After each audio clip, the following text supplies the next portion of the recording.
NDA से एक और दल बाहर। मुकेश सहनी को भाजपा ने धोखा दिया है। उनको जो टास्क दिया गया है कि पहले तो नीतीश कुमार को कमजोर करो, जदयू के लोग कहते हैं कि वो तो झोला ढुआ है, ये मुकेश सहनी और चिराग पासवान को साधने की कोशिश करेंगे। और नीतीश तो अब पीएम कैंडिडेट है, तो उस तरह से तो ज़्यादा गुरुत्वाकर्षण का तेजी से भागेगा। भाजपा चाहती है कि मुकेश सहनी भाजपा के स्टार प्रचारक बन जाए। बिहार में भारतीय जनता पार्टी को एक मजबूत साथी की जरूरत है। भाजपा अकेले एनडीए गठबंधन में है। बात की जाए तो केंद्र में पशुपति पारस की पार्टी राष्ट्रीय लोक जनशक्ति पार्टी है, लेकिन वहीं अगर बात करें तो चिराग पासवान की एंट्री को लेकर भी बात चल रही है। मुकेश सहनी से भी बात चल रही है और आरसीपी सिंह को भाजपा में शामिल कराया जाएगा या उनके नए दल को भारतीय जनता पार्टी के साथ गठबंधन कराया जाएगा। लेकिन इसी बीच जो खबर निकलकर सामने आ रही है, तीनों दल अब आरसीपी सिंह अकेले चुनाव लड़ने का प्रयास, अकेले बिहार यात्रा कर रहे हैं, तो वो खुद में एक दल है। तो आरसीपी सिंह हो, चिराग पासवान हो या मुकेश सहनी हो, तीनों दल भारतीय जनता पार्टी के साथ अगर एक साथ जुड़ता है तो तीनों को फायदा होगा। ऐसे में आरसीपी सिंह को मंत्रालय दी जा सकती है। तो डॉक्टर साहब से जानेंगे कि आखिर मुकेश सहनी और चिराग से आरसीपी सिंह का क्या रिश्ता है। देखिए, रिश्ता वही है जो दूध से जले हुए आदमी, चाय से जले हुए आदमी और पानी से जले हुए आदमी का होता है। फूक के तो पीछे कीजिएगा। तीनों ना एनडीए गठबंधन में है और ना ही तीनों महागठबंधन में है। अब कौन किस तरफ है आइडियोलॉजी वाइज वो तो आपको पता है। जहां मुकेश सहनी महागठबंधन की तरफ ज़्यादा अपना रुझान दिखा रहे हैं, वहीं आरसीपी सिंह और चिराग पासवान लग रहा है जैसे कि भाजपा से सीधे इंक्लाइंड है। लेकिन सीधे इंक्लाइंड होना, एक तरह की बात करना और गठबंधन करना, दोनों में बहुत अंतर है। एनडीए बिहार में केवल पशुपति पारस और भाजपा का गठबंधन है, जिसको चिढ़ाने के लिए 7 दलों का गठबंधन सामने बना है। और बार बार नीतीश कुमार और बाकी दल ये एहसास कराने की कोशिश कर रहे थे तेजस्वी यादव कि भाजपा अछूत हो गई है।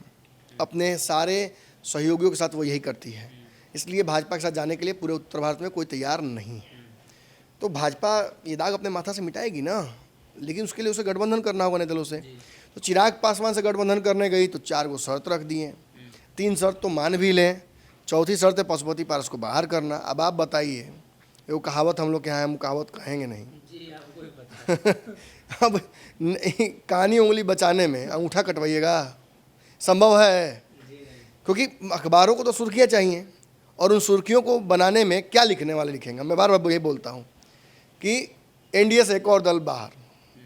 पशुपति पारस को अगर भाजपा बाहर भी कर दे, निकाल दे, लिखा तो यही जाएगा ना।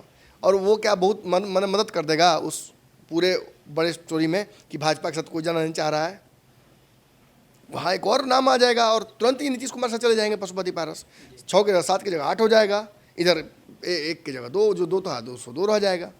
तो इसको समझ रही है भाजपा, और इसलिए भाजपा ने पहले तो प्रयास किया समझाने का, फिर पशुपति पारस अड़ गए तो पशुपति पारस ने भी शर्त रख दिया कि भाई अब ये हमको हटाना चाहते हैं तो हम भी अगर आए तो हम हट जाएंगे। तो अब भाजपा ने नई शर्त रख दी। भाजपा ने कहा कि ठीक है, तो फिर आप दोनों पार्टी विलय कीजिए और पार्टी या तो भाजपा के साथ विलय कीजिए या आपस में विलय कीजिए, कोई एक रास्ता निकालिए जिससे आगे का रास्ता संभव हो पाए। मुकेश सहनी की भी बात आप कर रहे हैं उनको। अब इसके बाद मुकेश सहनी की बात करते हैं। ये चिराग वाली बात हो गई।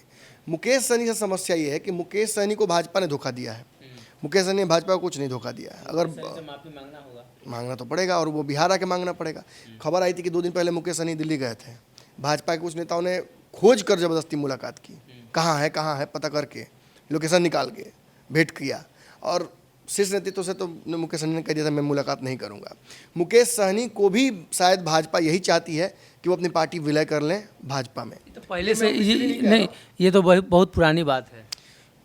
तब बयान दिया गया था। अब ये बिल्कुल भाजपा चाहती है कि मुकेश सहनी भाजपा के स्टार प्रचारक बन जाए, केंद्र में मंत्री भी बना देगी, हो सकता है। 14 वाला बात है क्या? 13 वाला जो 15 वाला बात जो आप जो कह रहे हैं, पर स्थितियाँ वही हैं। अब मुकेश सहनी ने अपनी दमखम दिखा दिया है।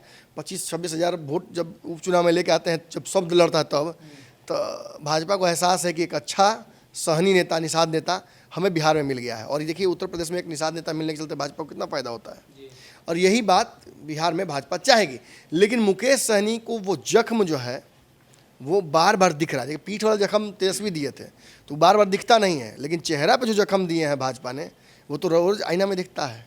और इस वजह से मुकेश सहनी भाजपा के प्रति बहुत, मैंने कहा सकता है, उदासीन नहीं है, जाने को लेकर बहुत सोच नहीं रहे। अब ऐसे में बचते हैं आरसीपी सिंह निश्चित तौर पर भाजपा द्वारा दिया हुआ, अमित शाह द्वारा दिया हुआ टास्क पूरा कर रहे हैं। उनको जो टास्क दिया गया है कि पहले तो नीतीश कुमार को कमजोर करो, जदयू को तोड़ो, लोगों को तोड़ के जदयू से अलग करो, फिर विधायकों तक अपनी पहुंच बनाओ और किसी तरीके से बिहार वर्तमान सरकार को भी डैमेज करो और नीतीश कुमार के रेपुटेशन को और वोट बैंक को भी बिहार में तोड़, जैसा कि कुछ हद तक उपेंद्र कुशवाहा ने किया था। इसके लिए तो राजनीतिक पार्टी बनानी पड़ेगी आरसीपी सिंह को, जो कि मुझे लगता है कि ऑलमोस्ट सब कुछ तय हो चुका है जब घोषणा हो जाए, और ये एक अलायंस के तौर पर एनडीए के आएंगे एनडीए में। लेकिन आरसीपी सिंह केवल भाजपा के लिए एक और नेता नहीं हो सकते और एक और एलाई नहीं हो सकते हैं। आरसीपी सिंह कितना वोट लेके आएंगे, इस पे भाजपा की नज़र होगी।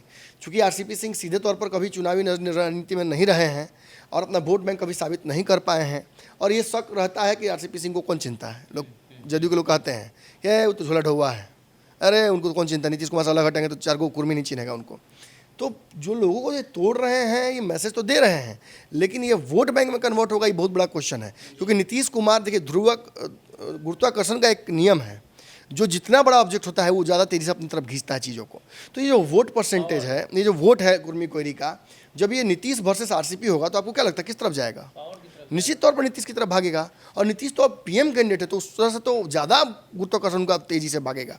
तो आरसीपी सिंह भाजपा के काम वोट बैंक के तौर पर तो नहीं आ सकते हैं, डैमेज कर सकते हैं, प्लान बी ऑफ भाजपा हो सकते हैं। भाजपा को कभी भी डैमेज कर, बिहार में जदयू को कभी डैमेज कर सकते हैं, वर्तमान सरकार को हिलाने की क्षमता जरूर रखते होंगे। हम आंतरिक खबरों को दे सकते हैं, कई लोगों का कुंडली बिहार में खंगाल सकते हैं नीतीश के करीबियों का। और एक काम और जो ये करते नजर आए हैं और करेंगे, मुझे लगता है, वो ये है कि ये मुकेश सहनी और चिराग पासवान को साधने की कोशिश करेंगे। बिल्कुल जरूरी है, करते भी रहे हैं, शुरू से तो यही काम किए हैं। अब यहाँ भाजपा चूंकि सीधे तौर पर बात करने में सक्षम नहीं हो पा रही है मुकेश सहनी से, एक आदमी ऐसा चाहिए जो भाजपा की तरफ से अपनी बात रखे। और खबर तो ये है कि जो टास्क अब तक दिया गया था इनको, उसमें एक टास्क बढ़ा दिया गया है कि अब मुकेश सहनी और चिराग पासवान को भी आप तैयार कीजिए, एक नया गठबंधन बनाया जाए। मध्यावधि चुनाव की परिस्थितियां कभी भी बन सकती हैं, बिहार में कुछ भी हो सकता है, खेला कराने के लिए 4 को 10 को विधायकों का इस्तीफा करा सकते हैं, कुछ भी हो सकता है। देखिए, संभावनाएं असीमित हैं। चिराग पासवान देखिए अपनी राजनीति की तैयारी एक तरह से कर रहे हैं, कल से शिविर पर अपना करने जा रहे हैं, उसमें भी अच्छा खासा उनका समय इन्वेस्ट करेंगे वो। तो सब जब तैयारी कर रहे हैं, मुकेश सहनी भी रैली करने जा रहे हैं, जदयू रैली करने जा रही है, भाजपा रैली करने जा रही है। कब होता है इतना रैली? चुनाव के पहले ना। तो मतलब चुनाव होगा ऐसा माहौल बनाया जा रहा है। और आरसीपी सिंह चूँकि भाजपा से नहीं हो पा रहा, भाजपा के बिहार के नेताओं से तो होना भी नहीं है। देखिए कैसे बिगाड़ दिया उन्होंने काम बनाया। नीतीश कुमार के पीछे हाथ धोकर पड़ गए थे संजय जायसवाल, तो बचा खुचा काम कर दिया निषाद नेता जो मुजफ्फरपुर वाले जो हैं सांसद अजय निषाद, उन्होंने बचा खुचा काम मुकेश सहनी के पीछे पड़ के कर दिया। चिराग पासवान के साथ तो भाजपा ने सीधा अन्याय किया है। जो आपके दरवाजे पर खड़ा है हनुमान बनकर, उसके साथ अगर आप गलत करते हैं तो प्रकृति भी आपको साथ एक तरह से कहता है न्याय करती है। और आज वही प्राकृतिक न्याय का कहीं ना कहीं फलसफा है कि बैकफुट में बैठे हुए हैं, विपक्ष में बैठे हुए भाजपा के लोग, कोई पूछने वाला नहीं है। तो आगे रणनीति यही बन सकती है। हम ये दावा नहीं कर रहे हैं, हम एक राजनीतिक संभावना बता रहे हैं कि आरसीपी सिंह वो मोहरा हो सकते हैं जिनके माध्यम से मुकेश सहनी और चिराग पासवान को साधने की कोशिश की जाए। क्योंकि देखिए एक ही काम दोनों कर रहे हैं, कम से कम आरसीपी और चिराग तो वही काम कर रहे हैं, लगातार नीतीश पर हमला कर रहे हैं दोनों। बदले में क्या मिलेगा आरसीपी सिंह? देखिए आरसीपी सिंह ही नहीं, मुकेश सहनी, चिराग पासवान और आरसीपी सिंह, इन तीनों को मंत्रिमंडल में जगह मिल सकती है केंद्रीय, अगर ये तीनों तैयार हो जाए तो यहाँ समझिए मामला क्या है। तो आरसीपी सिंह को भी अगर मंत्री बनना है तो इन दोनों को तैयार कराना पड़ेगा, चिराग को बनना है तो उनको भी सबको राजी कराना होगा। भाजपा एक एक करके नहीं खेलेगी ये दाव, इसको एक बार में खेलना चाहेगी ताकि एक बार ही मैसेज बिहार में भी जाए, देश में भी जाए। बिल्कुल, नहीं तो फिर क्या दिक्कत, फिर तो भाजपा अकेले लड़ने की चुनाव तैयार ही है। और बैकफुट पे जहाँ तक बात है प्लान बी प्लान सी की, तो भाजपा बहुत प्लान बी प्लान सी बनाती है। तो कहीं ना कहीं भारतीय जनता पार्टी के पास अलग अलग लोगों के लिए अलग अलग प्लान था, लेकिन अब एक ही प्लान से आरसीपी, चिराग और सहनी को साधने की कोशिश है। आरसीपी सिंह को इसका टास्क मिल चुका है।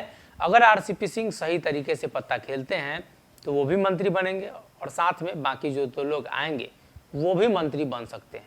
अगर ये वीडियो पसंद आई और वह बिहार के राजनीति और बिहारियत से सरोकार रखेनी तो सब्सक्राइब बटन दबा के चैनल के सब्सक्राइब कर ली। ओजे एगो घंटी बा, ओकरा बटन दबा देला से कुल सटीक और मारक खबर रुआ मुफ्त में मिल जाई। अगर रुआ पत्रकारिता के हमनी के नया प्रयोग में सहयोग कर चाहतानी तो ज्वाइन बटन दबा दी। पेटीएम नंबर नोट कर ली 938681